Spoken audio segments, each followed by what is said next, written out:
हरे कृष्णा। आप सभी को आमला नवमी की हार्दिक शुभकामनाएं। आमला नवमी का व्रत कार्तिक मास शुक्ल पक्ष की नवमी तिथि के दिन किया जाता है। इस नवमी तिथि को आमला नवमी, कुष्मांड नवमी आदि नामों के नाम से जाना जाता है। इस दिन आंवले के पेड़ की पूजन का विधान है।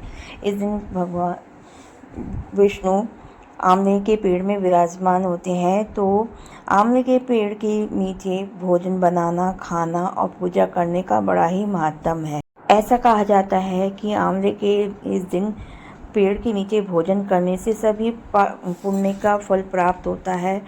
व्यक्ति के पाप नष्ट हो जाते हैं, धन धान्य पुत्र की प्राप्ति होती है। आज के दिन आंवले के वृक्ष की हल्दी, कुमकुम आदि से पूजन किया जाता है। वृक्ष के जड़ के नीचे जल और कच्चा दूध चढ़ाया जाता है। इसके बाद में पेड़ की 5, 7, 9, 108 परिक्रमा की जाती है। कच्चा सूत लपेटा जाता है। पूजा करने के बाद आंवला नवमी की कथा का श्रवण करते हैं। आंवला नवमी पे आंवले के पेड़ के नीचे पूजा और भोजन करने की परंपरा माता लक्ष्मी जी ने प्रारंभ की थी। कथा के अनुसार एक बार माँ लक्ष्मी जी धरती पर घूमने गई। धरती पर आकर माँ लक्ष्मी जी सोचने लगी, भगवान विष्णु और शिव जी की पूजा एक साथ कैसे की जा सकती है। तभी उन्हें याद आया कि तुलसी और बेल के गुण आंवले में भी पाए जाते हैं। तुलसी भगवान विष्णु को, बेल शिव जी को अत्यंत प्रिय है। इसके बाद तो माँ लक्ष्मी जी ने आंवले के पेड़ की पूजा करने का निश्चय किया। माँ लक्ष्मी जी की भक्ति और पूजा के से प्रसन्न होकर भगवान विष्णु और शिव जी साक्षात प्रकट हुए। माँ लक्ष्मी जी ने आंवले के पेड़ के नीचे भोजन तैयार करके भगवान विष्णु और शिव जी को भोजन कराया। इसके बाद उन्होंने खुद भी वहीं बैठ के भोजन किया। मान्यता के अनुसार आंवला नवमी के दिन अगर कोई महिला आंवले के पेड़ के नीचे पूजा करके उसके नीचे भोजन बनाती है और ग्रहण करती है, तो भगवान विष्णु और भगवान शिव जी की सभी उसकी मनोकामना पूर्ण करते हैं। इस दिन महिलाएं अपने संतान की दीर्घायु, उनके स्वास्थ्य को लेकर व्रत करती है। निसंतान महिलाएं संतान प्राप्ति की कामना हेतु इस व्रत को रखती हैं और आंवले के पेड़ की पूजा करती हैं। भगवान की कृपा से उन्हें संतान की प्राप्ति होती है। एक दूसरी कथा के अनुसार राज्य में आंवले नाम का एक राजा था। राजा का एक प्रण था कि वे अपनी प्रजा को सब आंवलों को दान किया करता था, उसके बाद ही वो भोजन करता था।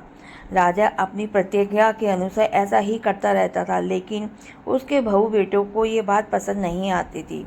इसलिए एक दिन उसके बेटे बहू ने सोचा, राजा इतने सारे आंवले रोज दान कर देते हैं, इस प्रकार तो एक दिन सारा खजाना ही खाली हो जाएगा। एक दिन राजकुमारों ने राजा से कहा, पिताजी आप रोज दान देना बंद कर दें। राजकुमार की बात सुनकर राजा को बहुत दुख हुआ, ने महल का त्याग कर दिया। महल से निकलने के बाद में वे जंगल की ओर गए, लेकिन उनका जो प्रण था आंवला रोज दान देकर खाना खाने का, तो वो आंवला का दान नहीं कर पाए, तो उन्होंने भोजन भी नहीं करा और एक पेड़ के नीचे सो गए। ऐसे करते हुए उन्हें कई 7 दिन हो गए। भगवान विष्णु को उन पे दया आ गई, इसलिए भगवान ने राजा के लिए जंगल में ही महल और राजपाट कर दिए, बाग बगीचे कर दिए और ढेरों सारे आंवले के पेड़।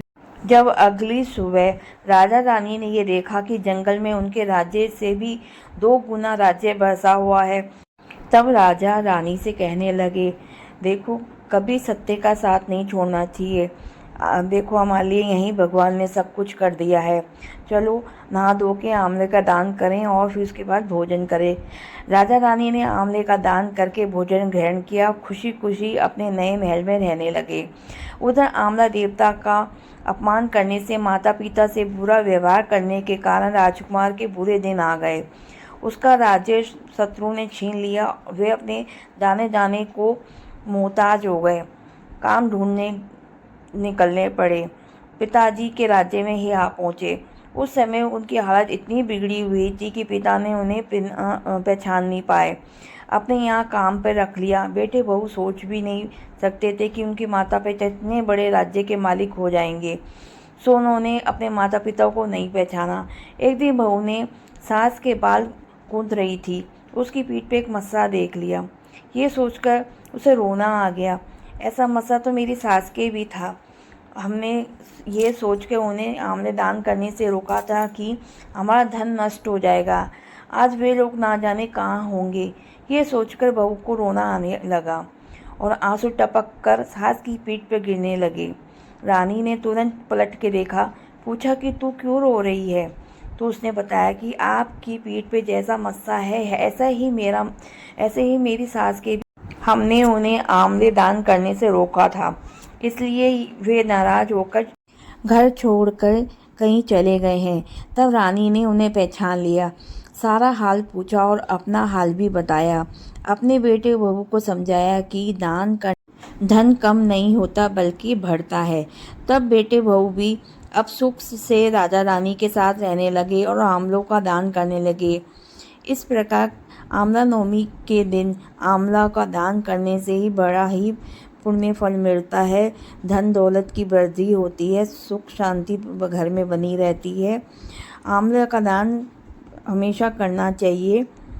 अगर आपको ये कथा अच्छी लगे, वीडियो अच्छी लगे तो उसे लाइक शेयर करना ना भूलें। मेरे चैनल पर नए हैं तो चैनल को सब्सक्राइब कीजिएगा, बेल आइकन को क्लिक कीजिएगा और कमेंट में हरे लक्ष्मी नारायण ज़रूर लिखिएगा।